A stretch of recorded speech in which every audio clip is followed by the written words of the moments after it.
BA तृतीय वर्ष की ऑनलाइन कक्षा में आप सबका स्वागत है। तृतीय वर्ष के प्रथम प्रश्न पत्र संस्कृत विषय के में गीता का चौथा अध्याय का प्रारंभ किया जा रहा है। जैसा कि आप सबको पता है कि भगवान कृष्ण अर्जुन को उपदेश करते हुए ये कहते हैं चौथे अध्याय में, जिसका नाम ज्ञान कर्म संन्यास योग है। पहले श्लोक में श्री भगवान उवाच यह पद आता है, जिसमें कहा गया है कि श्री भगवान कृष्ण उवाच मानी बोले। क्या बोले? इमं विवस्वते योगम प्रोक्तवान अहम अव्ययम विवस्वान मनवे प्राह मनो इक्ष्वाकवे अब्रवीत। इस चौथे अध्याय के पहले श्लोक में भगवान जो योग की परंपरा कही है, उन्होंने उस परंपरा का इतिहास थोड़ा सा बतलाते हैं। इमं विवस्वते योगम प्रोक्तवान अहम अव्ययम। अब इस योग के विषय में कहा अव्ययम, यह अविनाशी है। अहम मानी मैंने, प्रोक्तवान मानी कहा, मैंने इस अव्यय योग को कहा। किसके लिए कहा? इमं योगम, इस योग को विवस्वते, विवस्वान के लिए कहा। यानी प्राचीन काल में मैंने इस अव्यय योग के संबंध में विवस्वान को बताया था। विवस्वान मनवे प्राह, और विवस्वान ने मनु को बताया, और मनु इक्ष्वाकवे अब्रवीत, और मनु ने इक्ष्वाकु को बताया था। अब्रवीत मानी कहा था। तो यहाँ पर भगवान कृष्ण उस योग के संबंध की चर्चा कर रहे हैं, उस योग के बारे में चर्चा कर रहे हैं जो उन्होंने दूसरे और तीसरे अध्याय में कहा है। तो इस इमम योगम पद का अर्थ यही हुआ कि दूसरे और तीसरे अध्याय में कहे गए कर्मयोग और सांख्य योग की ओर उन्होंने संकेत करते हुए अर्जुन को बताया कि मैंने जो पहले उपदेश तुम्हें किया है, जो बुद्धि के योग तथा भक्ति से पवित्र किए गए कर्म को गीता ने कर्मयोग माना है, और इस कर्मयोग को यहाँ अव्यय कहा गया है। तो यह कर्मयोग सृष्टि के आदि काल से ही मनुष्य को इसका ज्ञान हुआ, और यह योग सदा बना रहेगा। हमारी भारतीय संस्कृति और तत्व ज्ञान के इतिहास में सूर्य का अत्यंत महत्वपूर्ण स्थान है। सूर्य नियमित रूप से प्रत्येक स्थिति में समान रह कर के निरंतर कर्मशील रहता है, हम देखते ही हैं, और वो उसकी ज्ञान की दृष्टि खुली हुई है। वह सुख दुख सिद्धि असिद्धि मान अपमान आदि द्वंद्वों से ऊपर उठकर सत्व और समत्व योग में रहता है। उसे चिंता और चाह की बाधा नहीं होती, वह आत्मवान है। तो सूर्य को इस महायोग का ज्ञान सबसे पहले प्राप्त हुआ था। सूर्य को सूर्यवंशी क्षत्रियों का बीज रूप कहा जाता है। सूर्य ने इस महायोग को क्षत्रिय राजऋषियों से कहा। केवल मुख से उपदेश देकर ही नहीं, वरन अपने आचरण से भी उन्होंने ये सिद्ध किया है। सूर्यवंश के सुप्रसिद्ध राजा ऋषि मनु ने इस योग को सूर्य से प्राप्त किया था, और अपने पुत्र इक्ष्वाकु से कहकर मानव मात्र के कल्याण के लिए इस योग के ज्ञान का द्वार खोल दिया था। ऐसा इस प्रथम श्लोक के माध्यम से भगवान श्री कृष्ण जो है अर्जुन को बता रहे हैं। दूसरे श्लोक में बताया एवं परंपरा प्राप्तम इमं राज ऋषयो विदुः स काले नेह महता योगो नष्ट परंतपः। यह योग परंपरा से राज ऋषियों को प्राप्त हुआ है, इसलिए यहाँ पर कहा एवं परंपरा प्राप्तम एवं राज ऋषयो विदुः। इस प्रकार से परंपरा से प्राप्त इस योग को राज ऋषियों ने विदुः मानी जाना, परंतप मानी हे अर्जुन, सह योग महता कालेन इह नष्ट।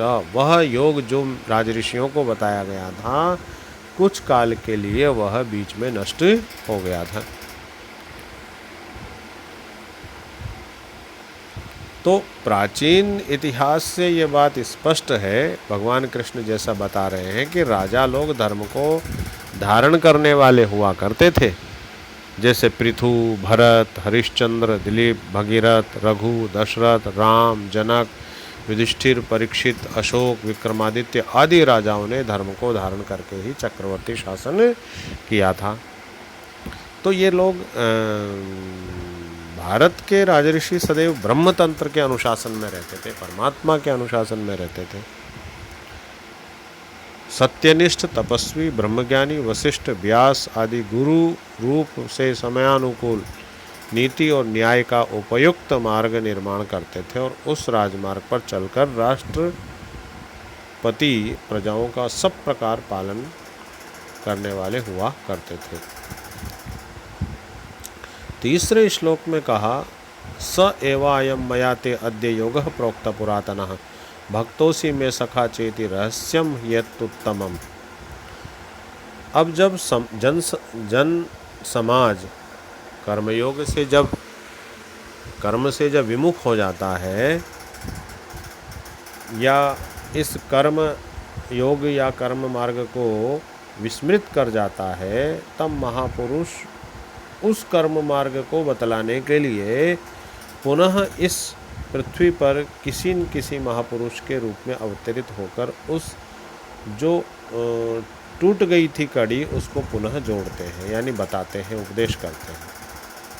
और घोर अविद्या अंधकार के युग में भी बड़े बड़े महापुरुषों ने इस धरती पर जन्म लिया, जैसे महात्मा बुद्ध, महावीर स्वामी, आचार्य शंकर, आचार्य रामानुज, भक्ति काल में कबीर, नानक, सूरदास, तुलसीदास, समर्थ गुरु रामदास,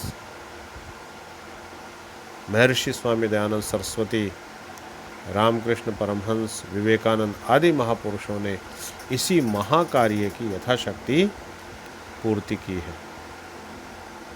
ये भारतीय संस्कृति का हमारा इतिहास इसका प्रमाण है। यही बात भगवान कृष्ण ने यहाँ पर इस श्लोक में बताई है।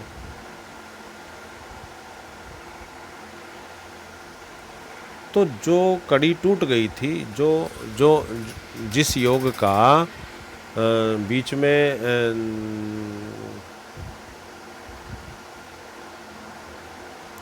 काल कवलित हो गया था,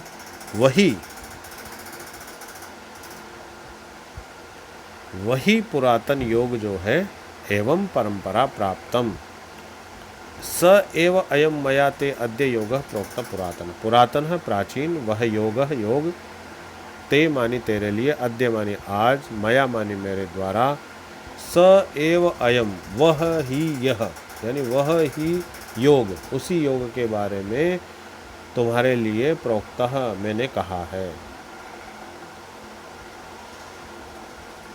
क्योंकि भक्तोसी में सखा चेति रहस्यम ही उत्तमम, कहा क्योंकि तू क्या है, मेरा भक्त हो, तुम मेरे भक्त हो, और मैं सखा, तुम मेरे मित्र हो, सखा हो, और चैति रहस्यम ही उत्तमम, और यह योग अत्यंत ही उत्तम रहस्य वाला है, इसलिए मैं तुम्हारे को इसके बारे में बता रहा हूँ। तब भगवान कृष्ण से अर्जुन ने पूछा,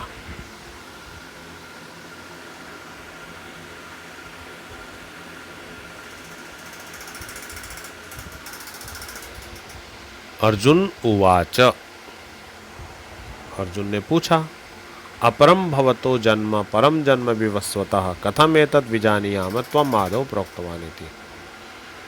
अब देखिए, जब श्री कृष्ण ने अर्जुन को ये कहा कि प्राचीन ऋषियों और मुनियों ने उस योग को जाना था, लेकिन बीच में यह योग जो है कालकवलित हो गया, तो उसी को मैं आज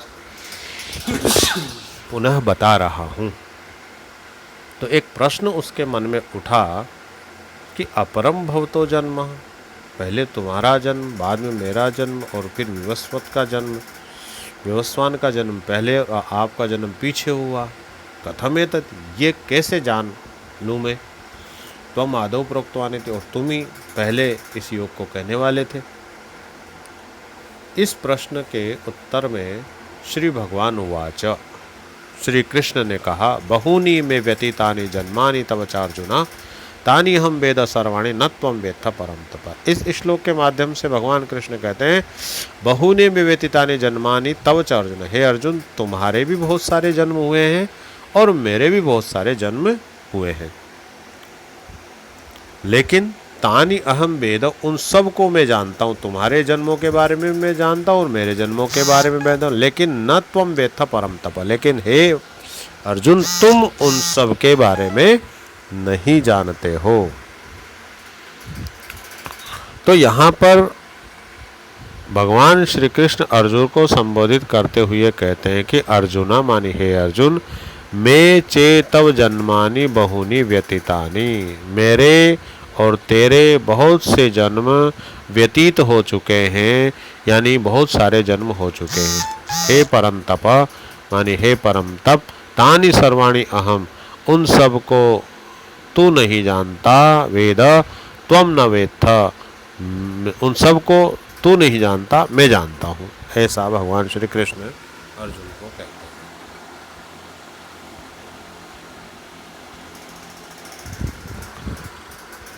छठे श्लोक में भगवान कृष्ण अर्जुन को उपदेश करते हुए कहते हैं कि अजोपि सन् व्यात्मा भूतानाम ईश्वरोपि सन् प्रकृतिम स्वामधिष्ठाय संभवाम्य आत्ममायया। यहाँ पर भगवान श्री कृष्ण अन्य जन्मों के जीवों के जन्मों से अपने जन्म में विलक्षणता का कथन करते हैं कि अजह सन अव्यय आत्मा भूतानाम, अविनाशी अजन्मा होने पर भी और सर्वभूतात्मा और सब प्राणियों का ईश्वरः अपि सन, स्वामी होते हुए भी प्रकृतिम स्वामधिष्ठाय, अपनी प्रकृति को अधीन करके कहते हैं भगवान कृष्ण, संभवामि आत्म माया, मैं अपनी माया से प्रकट होता हूँ। इस श्लोक में 5 बातें विशेष रूप से कही गई हैं और भगवान कृष्ण ने अपनी विलक्षणता के संबंध में इस श्लोक में चर्चा की। पहला नंबर, मैं अजन्मा हूँ, अर्थात मैं कभी कोई ऐसा कर्म नहीं करता जिससे बंध करके मुझे संसार में रहना पड़े, अजन्मा हूँ। दूसरा कहा, मैं अव्यय हूँ, अर्थात मेरा आत्मभाव कभी घटता नहीं है, व्यर्थ के कर्मों में नष्ट नहीं होता, एक रस और अव्यय रहता हूँ। तीसरा कहा, मैं सब प्राणियों का ईश्वर हूँ, स्वामी हूँ। चौथा कहा, मैं अपनी प्रकृति को वश में रखता हूँ, अर्थात अपने स्वभाव को वश में रखता हूँ। जो प्रकृति के दास हैं वे सब के दास हैं और जो प्रकृति पर शासन करते हैं वे सबके शासक होते हैं। मैं प्रकृति को अपने अधीन रखता हूँ। 5वीं बात कही, मैं अपने शक्ति से प्रकट होता हूँ, किसी विवशता से प्रकट नहीं होता। यह इस श्लोक के माध्यम से बात कही। 7वें श्लोक में जो बातें छठे श्लोक में कही उसमें ये बता रहे हैं कि मैं कैसे जन्म लेता हूँ, कैसे प्रादुर्भूत होता हूँ। कहा, यदा यदा हि धर्मस्य ग्लानिर्भवति भारत। अब यहाँ के यदा यदा मानी जब जब, जब जब ही धर्मस्य धर्म की, ग्लानिर मानी हानि, भवती होती है, भारत मानी है अर्जुन, हे भरतवंशी अर्जुन, जब जब धर्म की हानि इस पृथ्वी पर या संसार में या भारत में होती है, अभ्युत्थानम अधर्मस्य तदात्मानं सृजाम्यहम्, तब तब तदा तदा तब तब मैं आत्मानम अपने आप को, अभ्युत्थानम अधर्म से, जब अभ्युत्थान होता है अधर्म का, तब आत्मानम अपने स्वरूप को सृजामी रचता हूँ, अर्थात मैं प्रकट होता हूँ। तो यहाँ पर शक्ति संपन्न मुक्त पुरुष, मोक्ष प्राप्त पुरुष परिस्थितियों के अनुसार समय समय पर विशेष कार्य करने के लिए इस संसार में महापुरुषों के रूप में उत्पन्न होते हैं। हे अर्जुन, जब जब धर्म की हानि और अधर्म की वृद्धि होती है तब तब ही मैं अपने रूप को प्रकट करता हूँ। 8वें श्लोक में कहा, परित्राणाय साधूनाम। मैं कब कब उत्पन्न होता हूँ, किस लिए उत्पन्न होता, कहा परित्राणाय साधूनाम।